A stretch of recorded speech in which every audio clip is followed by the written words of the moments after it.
Finally, let's look at the music theory section of the tELHARMONIC. It's actually bigger and more complex than the sound synthesis side on the right. The Make Noise manual actually has quite a bit of detail about the different intervals you can tune using the music theory section. And rather than recite all that to you, I just want to give you a quick overview of it, but also point out that it's not just for dialing in notes, it's also great for generative compositions where you're bringing modulation voltages in, having all sorts of fun, offsetting the triads you're hearing, notes that you're hearing, using external control voltages.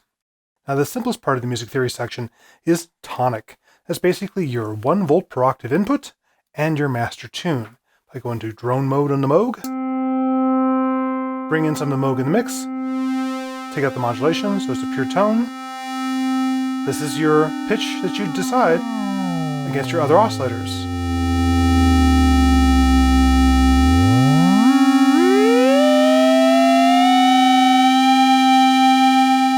A little touchy since you don't have a fine control. If you bump it, you can really change this pitch too. But plus or minus 3 octave range, pretty nice.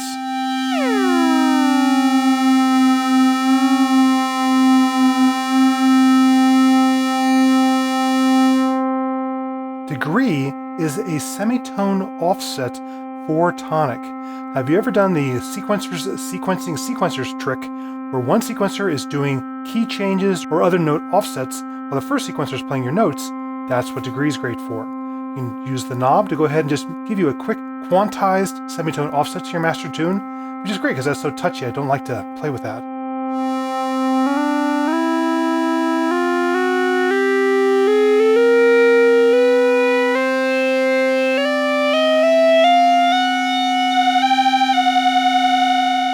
I touch the interval, which is the detuning.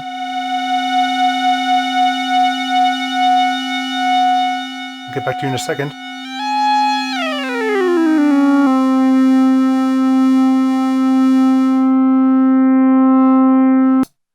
Now you'll notice that degree has an attenuverter connected to it.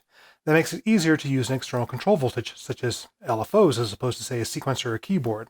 If you do have it turned fully clockwise, this becomes a 1 volt per octave input that adds or subtracts from this 1 volt per octave input, and it's quantized. That's very cool. But there's also an additional D gate input. Normally, this is tracking any external control voltage. Let me just patch up something quickly, such as our mod wheel on number 5, to degree, play a note. And bend it from my mod wheel here. You see it has a very small range, since a whole octave is just 1 volt and this is a 5 volt range. So I might want to use the attenuverter to reduce that range.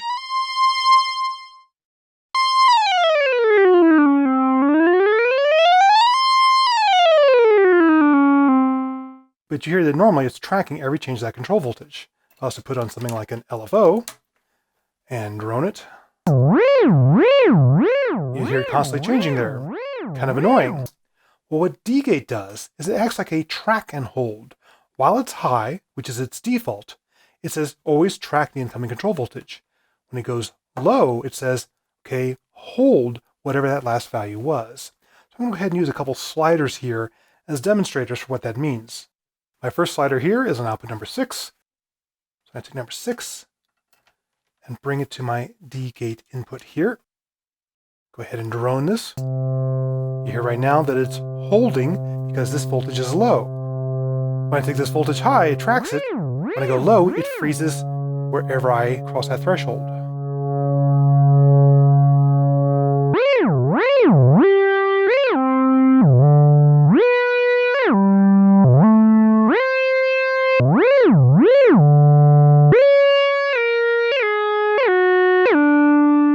So that's one way of using some external control voltages and triggers, either ones you purposely trigger or randomly generated bursts, etc., to go ahead and choose interval offsets to your main tonic, the note that you're playing.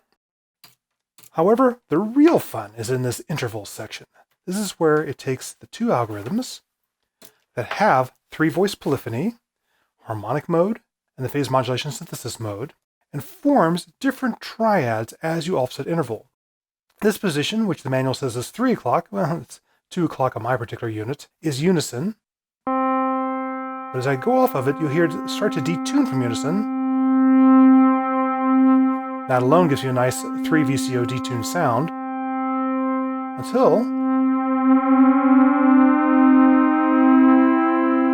it starts approaching different triads.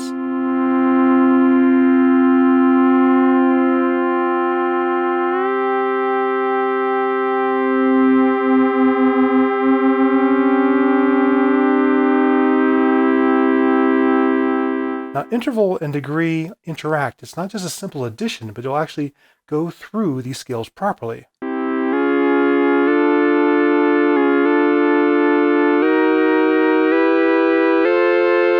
You'll notice the color of the interval indicator changes as we hit different types of inversions, etc. Although this is explained in the manual. It's funny, Make Noise says, this is mainly for entertainment value, but it's kind of fun. It confirms that you're doing something different rather than just a normal tangerine dream, shift everything up by the same number of semitones.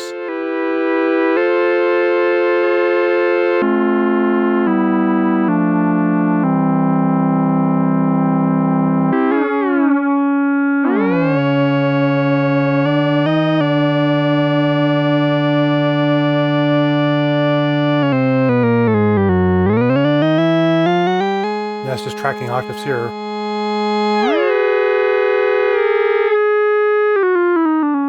That's the unison mode. A little detuned. Different triads. A lot of fun. Now, things get really wacky when you start setting random voltages to things like interval, etc. That's why I added the Wogglebug to my rig here. Let's go ahead and have fun doing something like taking its smooth output and patching that to the interval input, which has its own attenuverter. Let's go ahead and drone that.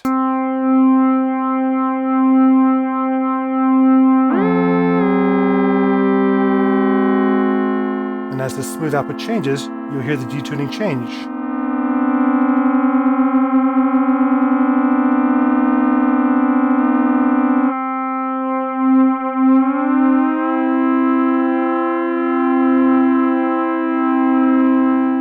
Speed up the rate of change a little bit here.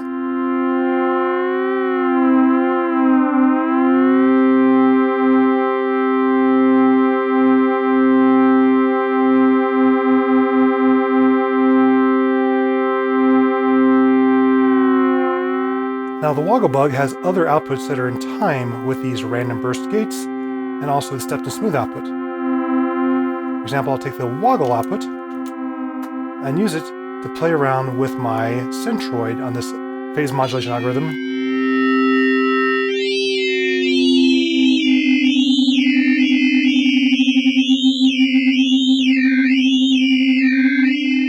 I'd reduce that amount.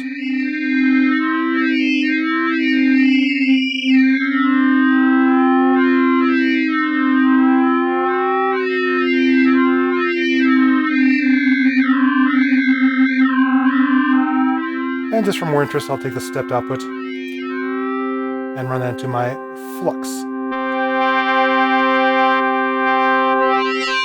So we change the modulation depth with a stepped, the modulation index with the woggle bouncing output, faster response, and let's slow everything down. Play lower notes.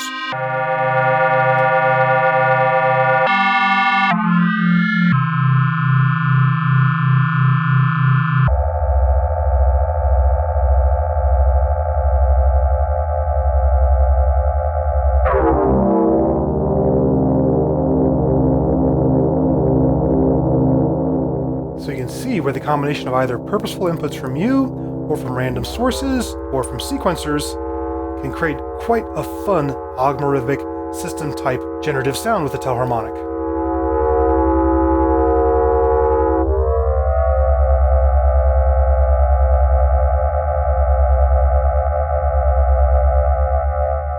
You can manually trigger it.